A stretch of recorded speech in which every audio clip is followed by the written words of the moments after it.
जय श्री राम। मैं आप लोगों को बता रही थी अगले वीडियो में, भूत जैसे चीज़ नहीं होती, लोग ऐसा बोलते हैं, लेकिन भूत को सब समझ नहीं पाते भूत है क्या। तो हाँ, बगल से एक लेडी को एक्सीडेंट हो गया था, जिसमें बहुत अंदर गहरी चोट आई थी। उन्होंने अपना अनुभव बताया था हमको। उन्होंने बताया कि वो कहीं जा रही थी शॉपिंग के लिए और उनका गाड़ी से एक्सीडेंट हो गया। एक्सीडेंट होने के बाद उन्होंने बोला कि मुझे एहसास हुआ कि सामने से कोई बस आ रहा है, और उन्होंने भगवान का नाम लिया और रोड पे ही सो गई और बस उनके ऊपर से निकल गया। तभी उनको ऐसा एहसास हुआ कि वो आँख खोले, और उन्होंने आँख खोला और फिर उन्हें बेहोशी जैसे लगने लगा। फिर देखी कि उनके आसपास बहुत लोग इकट्ठा हुए हैं, और फिर उनको पास के हॉस्पिटल में भर्ती कर देते हैं। तो वहाँ पे उनका जांच होने के बाद पता चलता है कि शरीर के उनके नस फट गए हैं, जहाँ की ब्लड सब जम गए हैं, और धीरे धीरे वो बेहोश हो गई। मतलब उनको होश ही नहीं था। डॉक्टर बोलते थे इनको बचाना मुश्किल है, अब एक बच नहीं पाएगी, क्योंकि शरीर में नस फटने की वजह से खून जम गया है और शरीर सारा सुन मार गया है। फिर भी डॉक्टर कोशिश कर रहे थे, लेकिन 12-24 घंटे बाद उनको मृत घोषित कर दिया गया। फिर घर वाले को विश्वास नहीं हो रहा था, उन्होंने मृत्युंजय जाप करवाना शुरू कर दिया घर पे। तो मृत्युंजय जाप होता था 3 दिन तक, 4 दिन तक उनके वहाँ मृत्युंजय जाप चालू था। तो वो लेडीज बोली, मुझे ऐसा एहसास हुआ कि जैसे मेरे शरीर से मेरा इमेज उड़ के बाहर निकल रहा, और हमारे पीछे कोई काली छाया चल रही है, और हम बोल रहे हैं कि मुझे मत ले जाओ, मेरे घर वाले मुझे जाने नहीं देंगे, मुझे मत ले जाओ। लेकिन उनकी बातें कोई सुन नहीं रहा था। ऐसा बोल रही थी कि मेरी बातें कोई सुनने के तैयार नहीं था।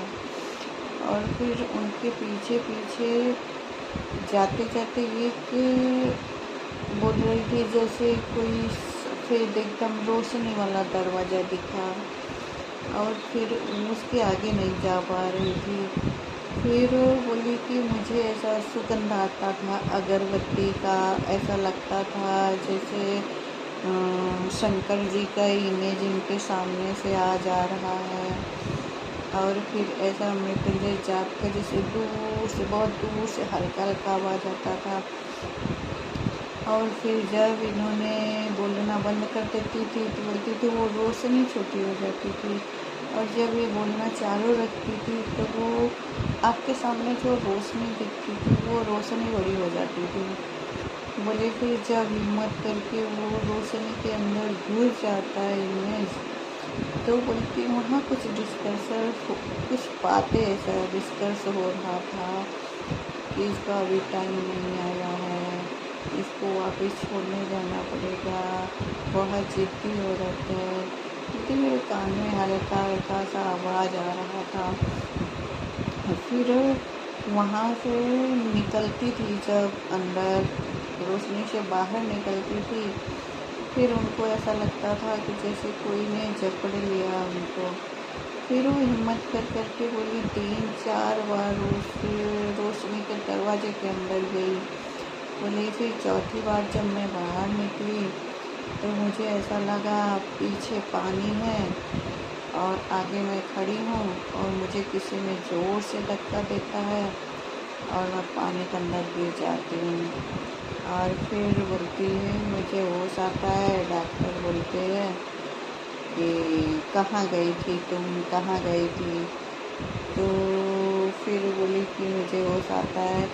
फिर सब बताते हैं कि तुम इस तरह से बोल रही थी और यहाँ हम लोग को सारी बातें तुम्हारी सुनाई पड़ रहा था, इसलिए हम लोग कोशिश कर रहे थे कि तुम्हारी जान वापस आ जाए।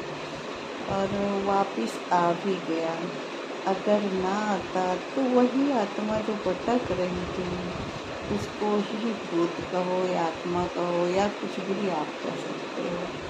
तो एक औरत मौत से लड़ते लड़ते फिर से धरती पे आती है, वो भी ईश्वर की कृपा से। ईश्वर की कृपा से बोलते हैं ना, मृत्युंजय जाप करते हैं तो मौत के मुंह से भी इंसान आ जाता है। तो उस औरत ने भी अपनी कोशिश जारी रखी और भगवान भी उसका साथ दिए। वो फिर से जीवित है और बोल रही थी कि वापस जीने के बाद उसके अंदर कोई ऐसी शक्ति आ गई है, जब वो सपने में जो देखती है वो सच हो जाता है, वो सच होता है।